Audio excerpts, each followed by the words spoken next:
இனி நம்ம பார்க்க போகிற topic chemical composition of fuels. இதை நம்ம ரெண்டு இது பார்க்கலாம். ஒன்று வந்து டிஃப்ரெண்ட் டைப் ஆஃப் ஒவ்வொரு டைப் ஆஃப் ஃபியூயலோட காம்போசிஷன் பார்க்கலாம். இன்னொன்று வந்து இது எல்லாத்துக்குமே காமனாக என்னென்ன கெமிக்கல்ஸ் இருக்குதுன்னு அது லாஸ்ட்டில் பார்க்கலாம்.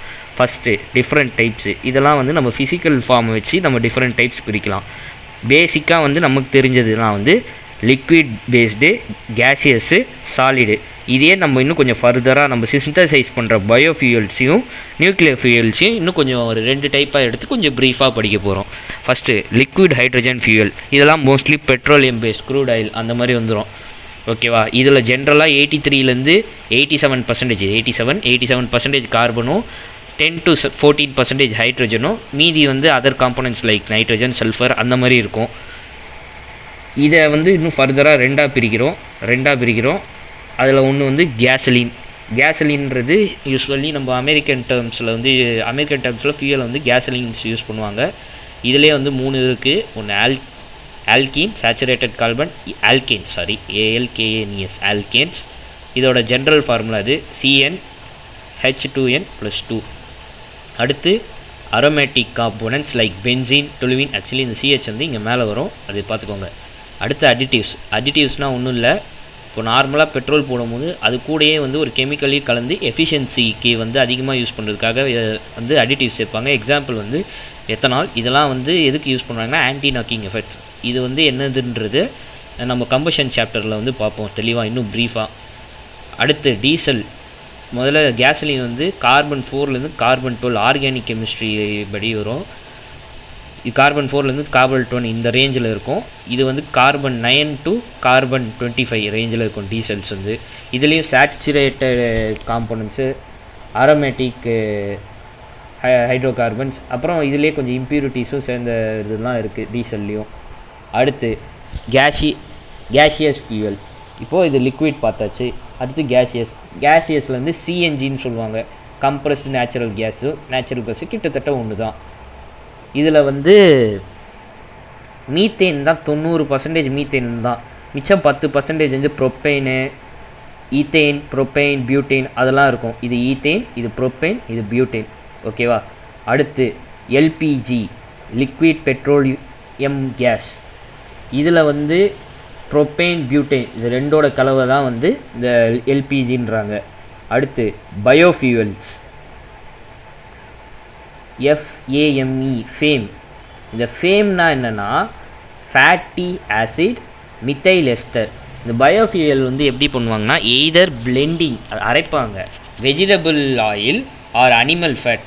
அதில் டிரான்ஸ் எஸ்டரிஃபிகேஷன் மூலமாக மெத்தனாலை வந்து ஆட் பண்ணுவாங்க. நல்லா ஞாபகம் வச்சுக்கோங்க. இந்த இடத்துல வந்து இது keyword trans, TRANS, trans, TRFRICATION. Trans esterification பண்ணி எதோட பண்ணுவாங்க? With methanol, CH3OH. மெத்தனாலோட trans esterification பண்ணுவாங்க. அடுத்து பயோஃபியூல்ஸில் இன்னொன்று பார்த்தா எத்தனால். இந்த எத்தனால்ன்றது எப்படி ரெடி பண்ணுவாங்கன்னா fermentation of molasses by east.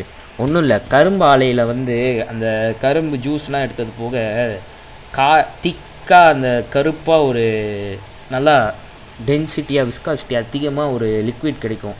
அதை வந்து மொலாசிஸ்னுவாங்க. அந்த மொலாசிஸை என்ன பண்ணுவாங்கன்னா ஃபர்மெண்ட் பண்ண விடுவாங்க. எதை வச்சுன்னா ஈஸ்ட்டை வச்சு. இது நம்ம 10th ஸ்டாண்டர்ட் புக்கில் இதை வந்து ஒரு டீட்டெயிலாகவே போட்டிருப்பாங்க, இந்த எஸ்டரிஃபிகேஷன் ப்ராசஸ் ஆஃப் எத்தனால்ன்றதை. அதை ஃபர்மெண்டேஷன் பண்ணுவாங்க ஒரு பீரியட் ஆஃப் 5 days. அந்த ஒரு டெம்பரேச்சர் ஒரு குறிப்பிட்ட 28 degree செல்சியஸோ சம்திங், 28 or 40, அது நம்பர் எக்ஸாக்டாக எனக்கு தெரில.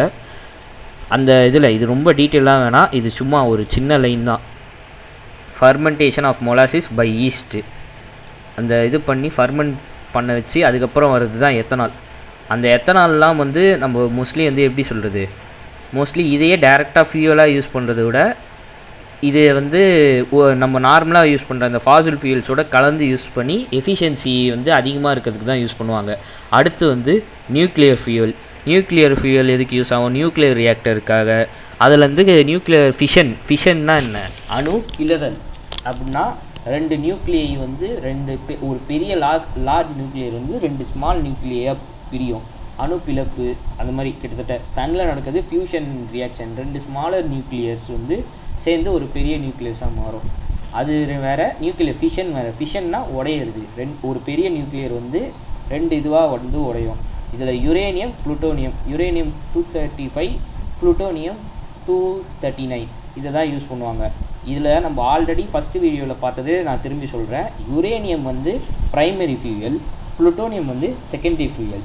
ஏன்னா யுரேனியம் நேச்சுரல் அக்கரிங், புளுட்டோனியம்ன்றது யுரேனியத்திலிருந்து எடுப்பாங்க. Actually it's a synthetic compound, so it's a secondary fuel.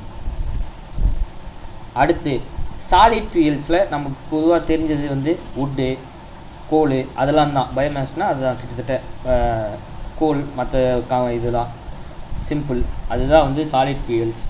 அடுத்து common chemical elements present in a fuel. ஒரு ஃபியூயல்னு எடுத்துக்கிட்டோன்னா இந்த எலமெண்ட்ஸ் தான் மோஸ்ட்லி இருக்கும் அப்படின்றது. ஃபஸ்ட்டு வந்து கார்பன் தான் மெயின் காம்போனண்ட்டே. அது இருக்கிறதுனால தான் வந்து அந்த கம்பஷன் ரியாக்ஷன் நடக்கும். அதில் கார்பன் இருக்கணும். அடுத்து ஹைட்ரோஜன்ன்றது வந்து இவர் வந்து மெயின் ஹீரோ கார்பனு. ஹைட்ரோஜன் வந்து சப்போர்ட்டிங் கேரக்டர் மாதிரி. என்னதான் மெயின் ஹீரோ இருந்தாலும் கூட ஒரு சப்போர்ட்டிங் கேரக்டர் இருந்தால் அது வந்து கொஞ்சம் எப்படி சொல்கிறது, இன்னும் கம்பஷன் நல்லா நடக்கும்.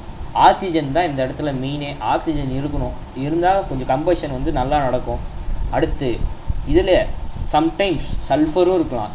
இது SUL, ஓகேவா? சல்ஃபரும் இருக்கலாம், நைட்ரஜனும் இருக்கலாம், டிபெண்ட்ஸ் அப்போ அந்த ஃபியூயல். ஆனால் இதெல்லாம் இருந்து அந்த ஃபியூயல் வந்து கம்பஷன் ஆச்சுன்னா இது வந்து பொல்யூஷனை ஏற்படுத்தும். நைட்ரஜன் வந்து நைட்ரஜன் ஆக்சைடாகவும், இது வந்து SO3 ஆகும், அப்புறம் NO2 or NO3 சம்திங் இந்த மாதிரி மாறும்.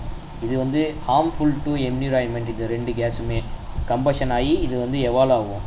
ஸோ இது வந்து ஹார்ம்ஃபுல். இதுவும் ஆனால் ஃபியூயல்ஸில் இருக்குது. என்ன மாதிரி ஃபியூயல்ஸில்? நம்ம கோல், நிலக்கரியிலையும் இருக்குது, அப்புறம் பெட்ரோலியம், நிறைய இதில் இந்த இம்ப்யூரிட்டிஸ் கூட இருக்கலாம். அடுத்து ஆஷிட், சாம்பல் இருக்கலாம். இப்போது எரிஞ்சு முடிச்சதுக்கப்புறம் தான் சாம்பலே கிடைக்கும். சாம்பல் வந்து எரியாது. ஸோ இது வந்து எப்படி சொல்லுது, சம்டைம்ஸ் ஃபியூயலில் இதுவும் இருக்கலாம். ஸோ இது வந்து என்ன பண்ணுன்னா தெர்மல் எஃபிஷியன்சி, அதாவது அது ஒரு எஃபிஷியண்ட்டாக வேலை செய்கிறது வந்து தடுத்து விட்ரும். அவ்வளோதான், சிம்பிள். இது வேணால் ஒரு வாட்டி வேணால் நல்லா பார்த்துக்கோங்க. ஒன்றும் இல்லை, மைண்ட் மேப் போட்டு நீங்கள் அசால்ட்டாக போடிங்க. ஏன்னா இந்த சாப்டர் ரொம்ப ஈஸி. இதில் பெருசாக எந்த இதுவும் கிடையாது. இது அப்படியே சும்மா இது பண்ணிட்டு ஜென்ரலாக படிச்சுட்டு கரெக்டான சென்டென்ஸ் ஃபார்ம் பண்ணி எழுதினாலே போதும். ஓகேவா?